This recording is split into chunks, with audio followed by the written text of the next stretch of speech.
I am so excited to be here with my family and so many other families from across the city for the very first of our Boston Family Days. This is the newly expanded program for free access to museums and cultural institutions across the city.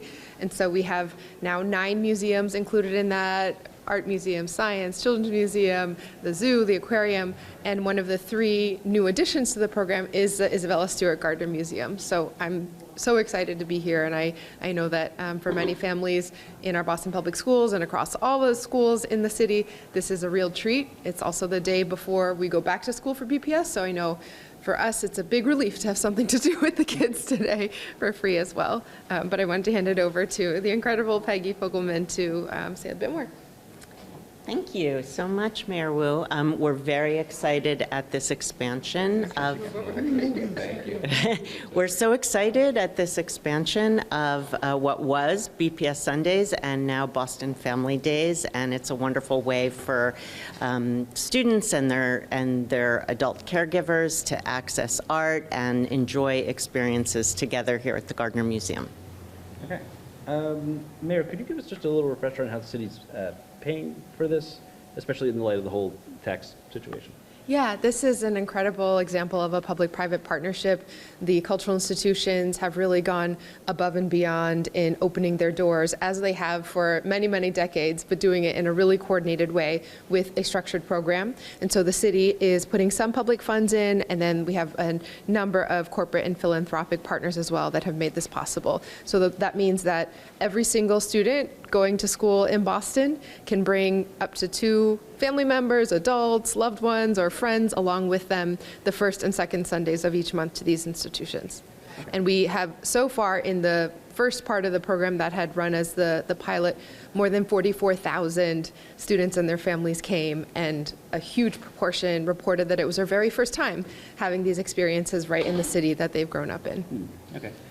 Do we have an idea, projection, estimate on how many students are going to be using this, or is that guesswork at this point? Well, today, I think for, the first Sunday, the inaugural Sunday of this initiative, we already have about 100 students and loved ones come. Okay. It varies across each of the institutions. We're looking forward to thousands and thousands of families getting to enjoy. And because it's not just a one-time thing, you don't have to go hunt for tickets anywhere. You know you can show up at the same weeks or the same days each and every month, and that it's always going to be there. Families can choose to either go back to their favorite spot over and over again, or experience something new almost every weekend and be able to see really everything that the city has to offer. Okay. Maybe give us a sense on why it was important for the city to spend money on this, right? Like to bring these kids into these kind of museums and zoos and places like that. Why was that important for them? Boston is the birthplace of a lot of things, but we're also the very first place where people decided that public education mattered. And I really believe, as a mom with kids in our schools, that education has to include math and science and language and all that happens in the classroom. But a great education also has to include arts and sports and the full experience and access to opportunities that all of the city has. And so this is about doing everything we can to make sure that the wealth of opportunity in Boston really goes directly to our kids and to our families. And so it's been a lot of work. I know the museums have gone out and really taken a leap of faith to make this possible as they're managing their own budgets and welcoming so many families and visitors from all around the world. And so to really partner and invest in our children in Boston across every neighborhood, that means so much, and it's going to change lives. So the guarantee for the period that we've set up is for this expansion is for 2 full years. We've secured the funding and the partnerships for that. And we'll continue to check in with all of our partners and get a sense. There were some worries at the beginning about whether it would make some spaces too crowded or whether it would be not financially sustainable. And that's why we started with a smaller pilot to test out, to measure things very carefully. And what the numbers showed us was that with the right program criteria in place, we were reaching families who had never been to some of these institutions. It was really representative across race, across income, across the demographics. We even tracked students with disabilities and saw that they were very well represented and their families were taking part as well. So we're really proud of being able to clearly say the numbers show this is working and it's creating opportunities for families who never had the chance to do this when the costs were a significant factor. And so we're confident that with now every student in Boston able to participate and some incredible new museums and partners in the program, that will keep growing from here.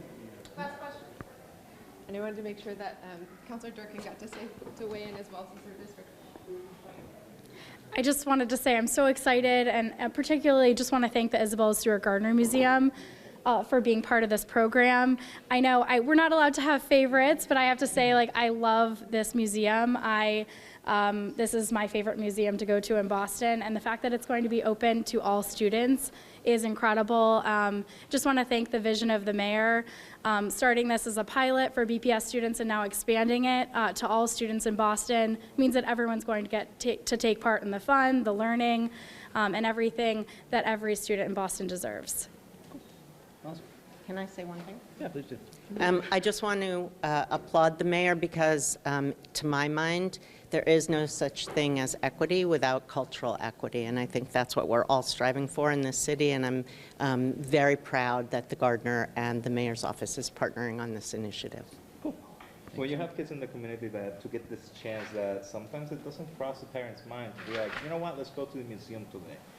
When you see them walking around this experience and the energy that you only get at a museum, at a learning that you only get, how important is that to see that happening? Well, actually, it's incredibly important if we want to build lifelong cultural consumers, lifelong museum goers, people who can incorporate art and culture throughout their whole lives.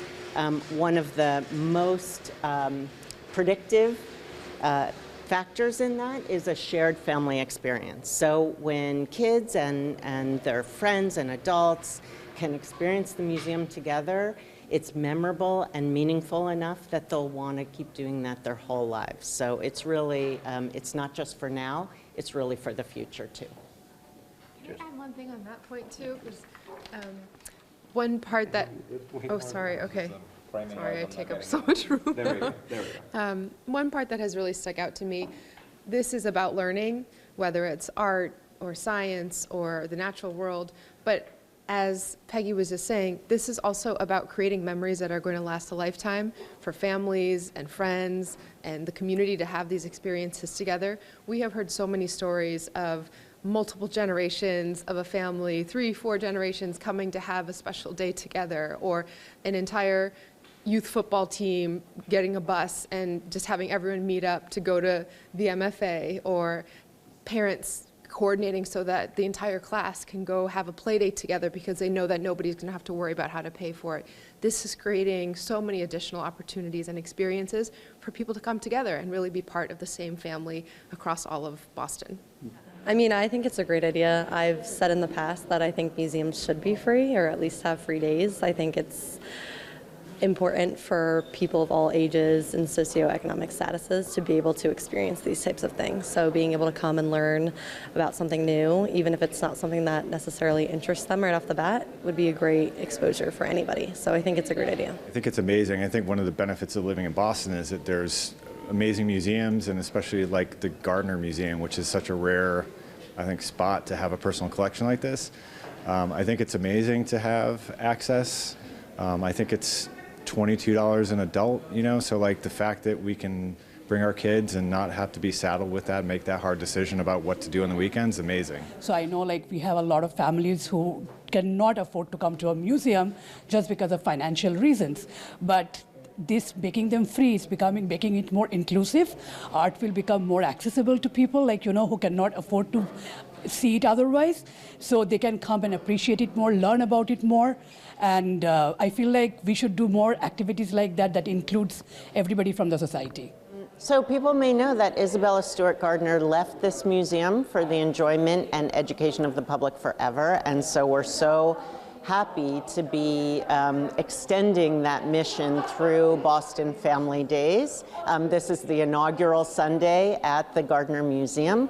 We already have about 100 people that have come in through this program, and it's a wonderful way of children and families being able to experience art and the museum together. We have always made a great effort here at the Gardner to be as inclusive as possible and to lower economic barriers, and so this is, a wonderful initiative that does that even more so for all the families of Boston.